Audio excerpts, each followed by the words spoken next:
the Brew and Ink podcast.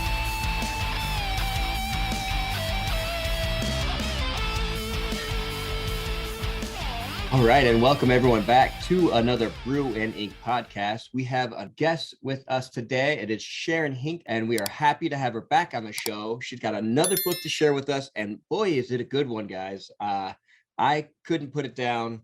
I read it in basically like 2 days, and I don't read voraciously, really. Sometimes it's hard for me to like get all the way through a book, but this one, I was telling my wife, I was like, just let me, I got like 30 more pages. Let me get through it. I love that you said that because it is a big book. So I'm really impressed that you read it that fast. Well, it was like 2 dedicated days of, had a lot of free time on my hand. But yeah, no, we are happy to have you back, and I am happy to share a cup of Quokka. Is that how you would say? Yes, that's right. I love that your books always have a themed drink to go with them. It fits with your podcast. There's always a drink that they're brewing for each different story world. So and Quokka is a very nice and like very comforting drink, something that you want to have nice and sweet. And I do like, just to not to get in too much into it. Well, I'll let you kind of introduce yourself a little bit, okay. But I'd like that you played with the whole idea of someone coming from this cold climate and then getting brought down to a southern warm climate, like really out of her, just her normal everyday life, and this drink that she really likes isn't even available there, and it doesn't even fit kind of with the weather and whatnot there. It's not as that comforting warm drink in the cold weather, so she's having to really adjust to all that. But just those small little things really make you think about home, and I think that was a big theory throughout the story, was what is home, where do we feel at home? As a kid, we grow up and home is like where your parents are. Home is where you come home after school and where you grow up. But then as you get older, you move out, and home becomes a different definition for where you live. And the saying is, home is where the heart is. But a lot of times your heart is kind of in different places, right? And so I really like that nod to it, not just through like trying to describe with words, but like the visceral, like these are things that I miss from my home, like just a simple drink, something that I hadn't thought of it that way, but because I looked at some of the things that she lost, that was the challenge for me, was my story question always with the character.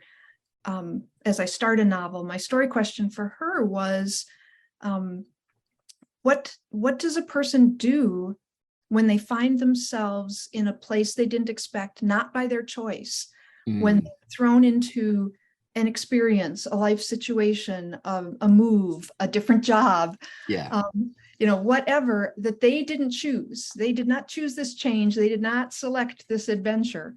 Right. How do you respond, and how do you cope with the many losses that can come with that? And in her case, Jolan, the dream teller, she was betrayed. She lost fellowship and community. She lost her home country. She lost her friends. Her betrothed.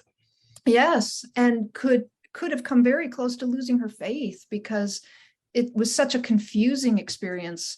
Like, why would God allow this? And I think many people find themselves in a place like that of, why am I here, and what am I supposed to get out of it? And they're trying to see some sense of purpose, but we don't always find it. Yeah. Excuse me. We don't always see that, at least not right away. Right. And sometimes it's not made obvious to us. And I thought you did a great job with her character, to Jolan's character, of going through those ebbs and flows, of being the voice of faith, and then being the faltering voice, and then realizing why, maybe I'm holding on to these things that I don't need to be holding on to.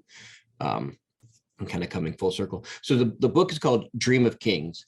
And thank you for saying that. I guess I should have said that up front. Yeah, well, I had mentioned it, but I just wanted to, what you did with it was a really good story in itself, but at the same time, it does pull from, and you say this in the acknowledgement, it pulls from an allegory of a biblical story. Actually, several, because and I think it's okay to talk about it. I know I know we haven't, the publisher didn't want to overemphasize the biblical inspirations of the story too much.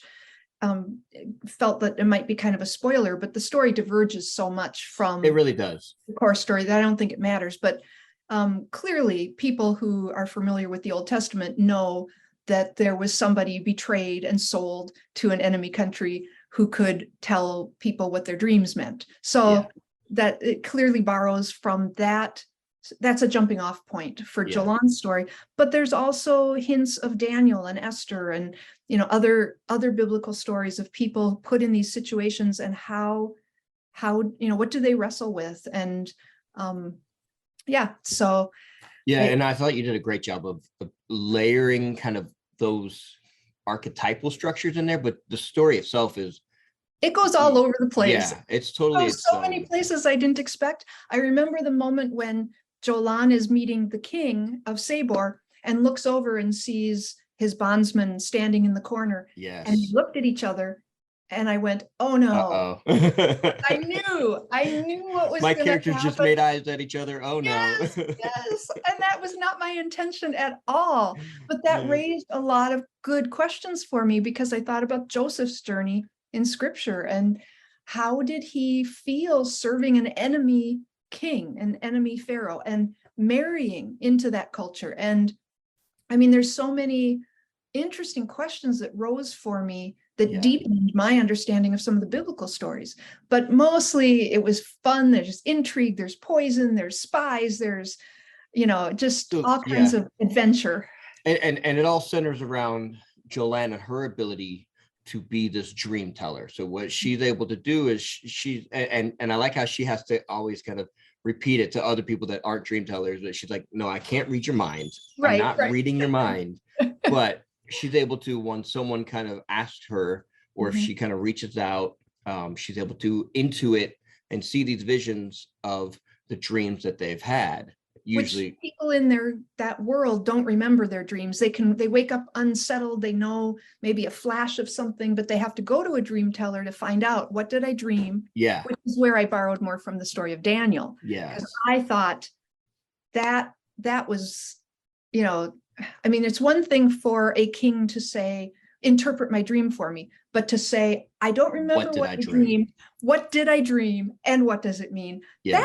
That was being pretty demanding, I thought. And so she's more in that situation that Daniel was in, of being, you know, of saying, what did I dream? What does it mean? And what do I do about it?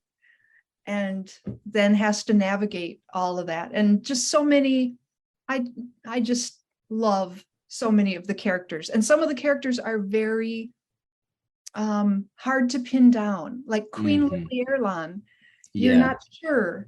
Is she an enemy or an ally? And where will this sort of friendship go? And and the way that you introduced her too was through another character that you started showing, like, oh, they have some of their own shady dealings going on the side here. And that was the character that recommended Jolan to talk to the queen. So I'm like, oh no, is there a whole intrigue going on with this part of it? So you did great layering those kind of not so much red herrings. Yeah, it wasn't just lots of sneaky characters that you weren't ever sure what they were up to. And and I think my I wouldn't say my favorite part, but I think one of the parts where I went like, oh, okay, I'm into this book, was after she was already with the Duke and the Duchess, and then she's kind of wrongfully blamed for things and ends up in the prison, and she ends up in the prison tower. And you had already done a good job of saying,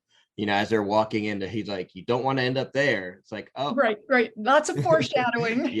But then you get to meet Perry first early on at the Duke and Duchess house, and I thought he was a great character. You did a great job with him, even if you did him wrong. It's, you know. I know. I'm going to take a lot of flack. I adored Perry. I adored him. So, and again, the story took some twists I wasn't planning on. And Yeah, he had that one dream that was so beautiful. And Yes. it was like, oh, this is interesting. What does this mean? Because I'm kind of discovering as I write. And then I realized what it meant. Yeah, So and the I way didn't you think too tied that much. in, yeah, the way you tied that in was great. But also in the jail cell, you introduced us to Pito, the Lana Lee. Is that how you Uh-huh. say it? Lana Yep. Lee. And I just thought both of those characters were really cool concepts because Perry was Wild On Wild on. Yep. characters that they're almost like a patchwork of color Hmm. and very vibrant hair and very unique. And then with Pito, it was, I liked the way that you described their eyes really showing through their emotions, and like that changes colors as they have different emotions.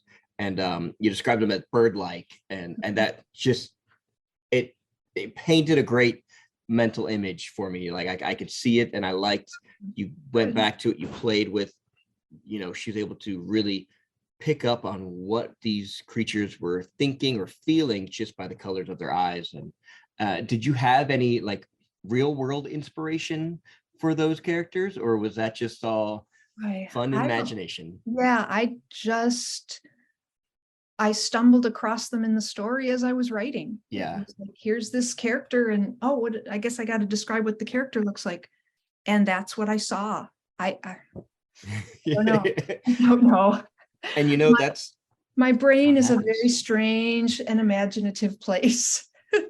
Well, it shows. It does you did a great job of building this world, and it's much different than your other stories. Yeah. Um, I think I pushed myself a little more to be even more creative. I feel like my other, the sort of lyric series was, well, it was a pretty unique world in that it had some technology, but also a little bit of that Middle Ages style fantasy with swords and things, and some different cultures, but yeah. not quite as bizarre and strange of cultures or climatic things like with the weather and with, stuff like Right. that. And I also like, and then in Dancing Realms, it felt like, I mean, yes, they were on a floating island, which is weird, but I mean, the people all felt very human and very human formed and not super unusual. And so I thought it's time to stretch a little bit and kind of create, A little bit more of a fantasy yeah, realm, if you will. yeah, get a little bit more imaginative and create this culture that's dependent on Kolith and what's going to happen when those mines collapse. And I don't know, just it was a fun world to spend a couple years in as I was writing. Yeah. And I'm And so delighted you liked it. I love yeah, hearing the parts that connected with you. That's so fun. yeah. And it was one of those where I'd be reading, I'm like, ooh, I need to like write that down. I like that idea, or I want to talk about that. And one of the things that stuck out to me early on, you talk about it and you bring it up a couple times throughout the story, and even again you kind of ended with that, was the focus on the three moons, and how they, as they move across the sky, there's sort of like a tail of light that comes out behind them, and then they end up forming what you call the midnight rings. Mhm. Now, is that when the three moons are layered on top of each other as one, or is it like as they're kind of It's touching 3 points? as they orbit, then their tails form a circle. Circle. Okay, So then yeah. there's like this ring in the sky created by their, when they're, Swirling yeah, because at first their orbits are, whatever, and further then, apart.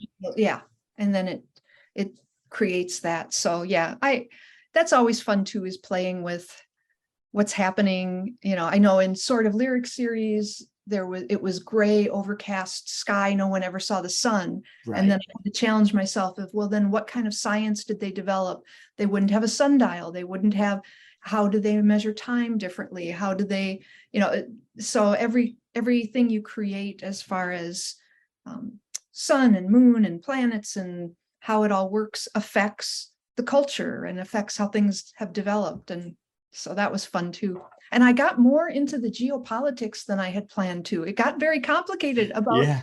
how Rideron and their treaty with Sabor, but then there's the Wildon, and then there's the Lanalee, but the Lanalee were letting Sabor go into Brew. Wildon, and so now Yeah. that's caused conflict. And I mean, there was a lot going on with these different countries, and that added a lot of stakes, a lot of Yeah. high stakes, and a lot of danger and worry.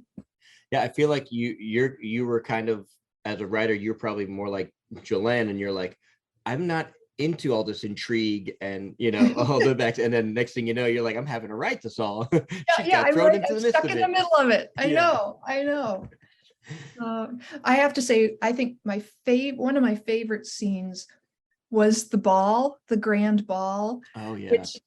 which is kind of not something I typically do. I don't do a lot of describing pretty dresses that people wear, or Mhm. the kind of romance novel scene. Right. But it was really fun creating, picturing the decorations, picturing what people were wearing, describing how they fixed their hair, and Yep. the music. And then there's a moment out on the balcony where a bad guy really gets it. And I loved that. I loved Yes. reading that. It was very Yes. And cathartic. it's funny that you bring it up, because that covers two other points where I was like, oh, I love that. I said, I learned a lot about just women's apparel and hairstyles from Joanne. And yeah, I usually don't say much about it. People are in sort of lyric. It's like she's in a tunic and pants. Everybody's wearing Right. tunic and pants. It just No, but she talked about her like bodice with the I don't even remember what it was called, but like the sew-in ruffles or whatever. And I was like, I have to look that up. Oh, okay, that's what she talked about. But I did really like that scene out on the balcony, and how you gave someone their comeuppance in the way that you did it. Yeah, that was fun. Yeah, just you had some good payoffs, is what I would say, where you had characters maybe that were somewhere that you didn't expect them to be, hearing things that you didn't know they'd be hearing, and it was getting close to those like somewhat frustrating stories where like nothing goes in the main character's favor, and I was like, Right. oh no, is this just going to keep getting worse for her? But then you had those moments that were, I thought I appreciated the direction you went, because Good. it had a payoff and a good feeling, and yes, it was still like a yes, but like, okay, Right, yes, right. she still has to figure out these things, and you did a Right. great job of, like, the pace was just one thing after another Oh, um, good. with Good. her. Yeah. Even amongst all of that, she still managed to find a way to like get over her long lost love relationship that she lost, and then the one that she felt betrayed by, and figure out how to fall in love again amongst all of that. Yeah, I had not planned at all. Because when I was inspired by the story of Joseph, I was thinking, okay, and the theme there is forgiveness. He's betrayed by his brothers, but what you meant for evil, God meant for good, and he forgives his brothers. But the story went a whole different direction, and the themes were very much more about grief and loss, which makes sense when I look back. I had written like 2/3 of the book, and then was caring for my mom, and she passed away, and so then I was just in this heavy, heavy grief, and wasn't sure I'd ever get the book finished, and then went back to it and finished it, and realized I was grappling with, for Jolan's character, all the things that she lost, and how she thinks about,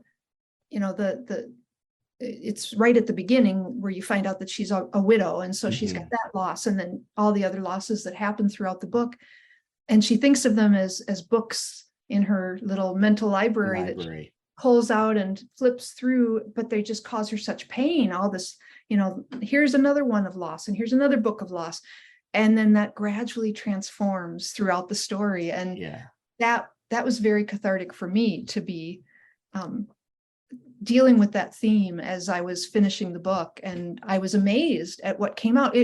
There ended up being a lot of joy in the story, considering what the topics of grief. That it's got loss and grief and struggle and hazards and dangers and all of that. But then there was romance, and there was joy, and there was discovery and friendships, and I would say another through theme to the book was really one's calling, or our calling, to serve truthfully and faithfully even those that we might consider to be our enemies or in the Yes. midst of our enemies. Yes. And like the way that God can call us into that. And we might even think like, oh, he's not here with me because look at where I am. Look what these choices I'm having to make. But Right. I like that she was confronted with that kind of again and again, like, do I be truthful with this? And then it always showed like, because she was truthful, people could trust her. And then she was given more, more, whatever it was, because she went through a lot of different stages of where she was at.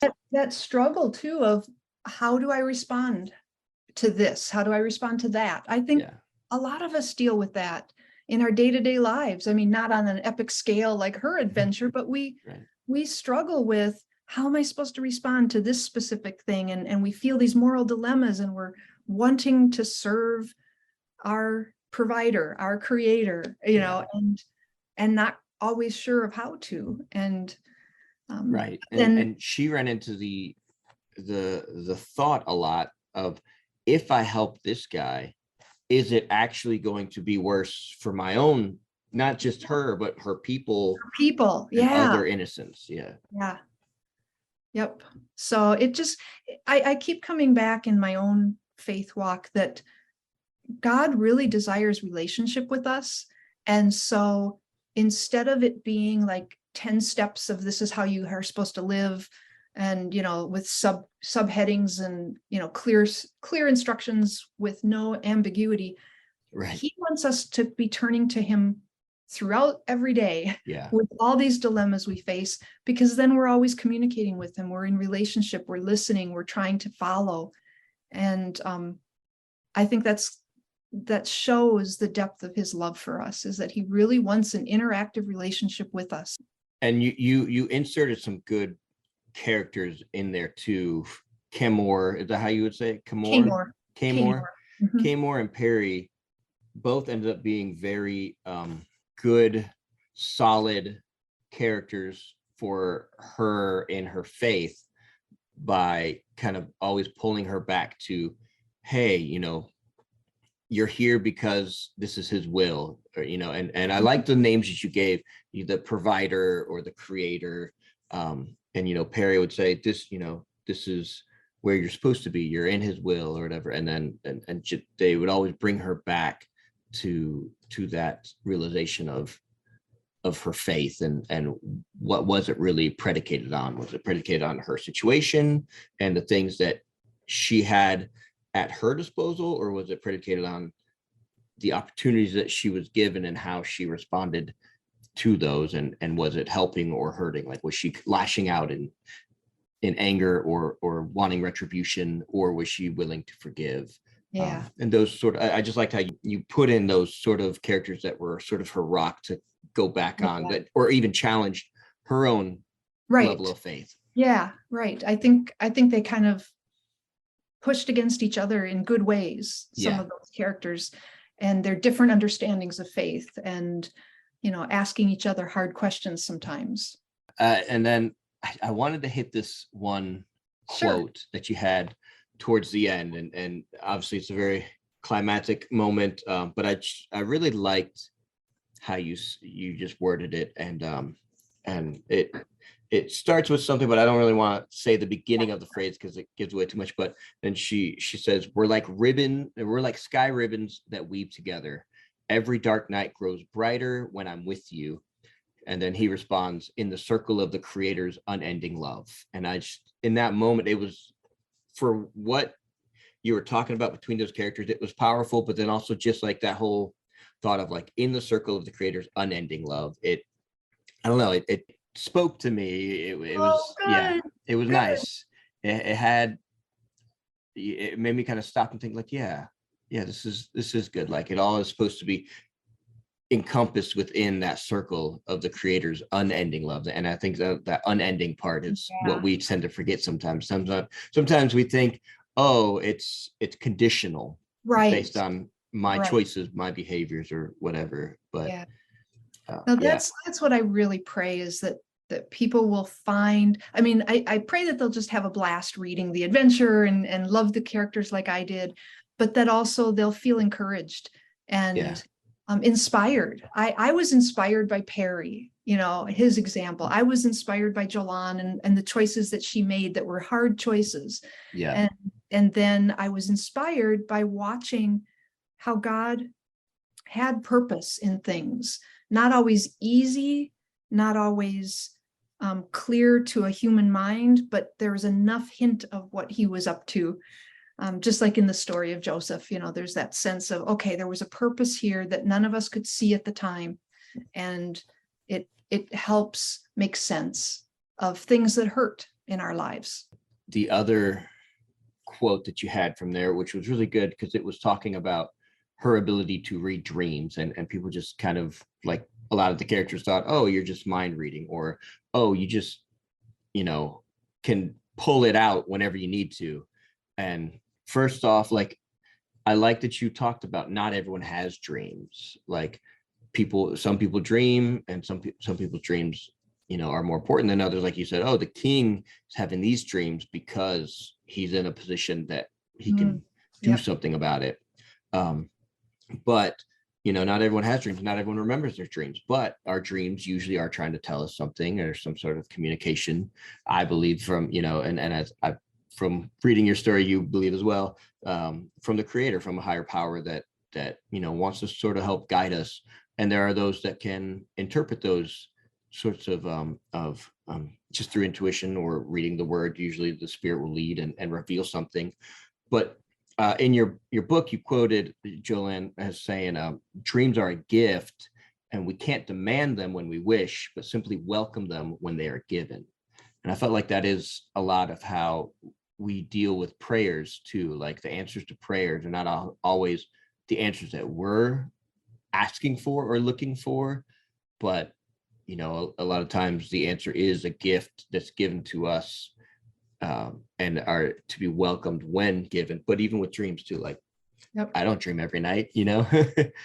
Well, and I put that little author's note at the end because I also didn't want people going, ooh, we should pay lots of attention to what we dream and what it means. And it's like, no, we have scripture. We have the body of Christ. We have so many ways. And if God happens to give you a dream sometimes that has some meaning that he wants to speak to you, that's cool. He can do that. But I get leery of chasing experiences in the Christian walk rather than simply following the shepherd, just being the little sheep following the shepherd, not all the cool experiences. Dug into all the people in the Bible who had dreams. And interestingly, a lot of them were not good people. And the dreams were not about happy things. And so I did a 30-day devotion book called Devotions for Dreamers. And the hardcover turned out so gorgeous. It's beautiful. And they surprised me. They didn't tell me ahead of time that they were going to do gold embossing on the cover. That's inside.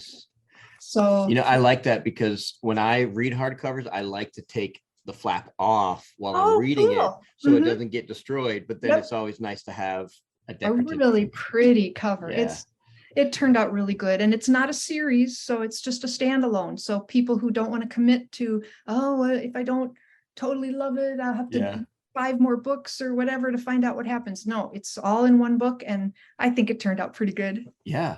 No, I definitely enjoyed it. I'm going to recommend it to all my friends. You made me really, really feel good about this book. Oh, so good. Thank you. I'm glad. Yes. Yeah. I love the stuff you noticed and the things you pulled out of it, and it just makes me really happy. Yeah. It just makes me fall in love with those characters all over again. Awesome. Hearing somebody else being introduced to them is so fun. It's like I'm introducing good friends to my other friends, and and now I get to go have book grief now that I've gone through the characters. They're not there anymore. There's not going to be a second book. It's a real thing. Yeah. Well, after October 11th too, the audiobook is coming out, and I got to chat with the narrator. She is delightful, and I'm absolutely positive it's going to turn out really good. Awesome. Yeah. I really dig. I mean, obviously as a podcast, we love audio, but I love audiobooks. And that's been my biggest challenge is do I want to buy it in hard copy or audiobook with a lot of these books? I'm like, oh, I Yeah. have free credit. Oh, I was going to read that, but I'll just use my free credit to get audio. Yep. Yep. So I love it. All right. Well, it was a pleasure having you again, Sharon. We'll always have you back whenever you want. If you just want to chat about something you're writing, something you're watching, anything like that, with pleasure to have you. Well, thanks for doing this. This is Yeah. encouraging, and Yes, it's always encouraging to read your stuff and talk with you. And then we'll give an official sign off. Raise a glass to inspiration. all right. Stay inspired, guys. Yeah. Thanks a lot. Yeah, thanks, Sharon.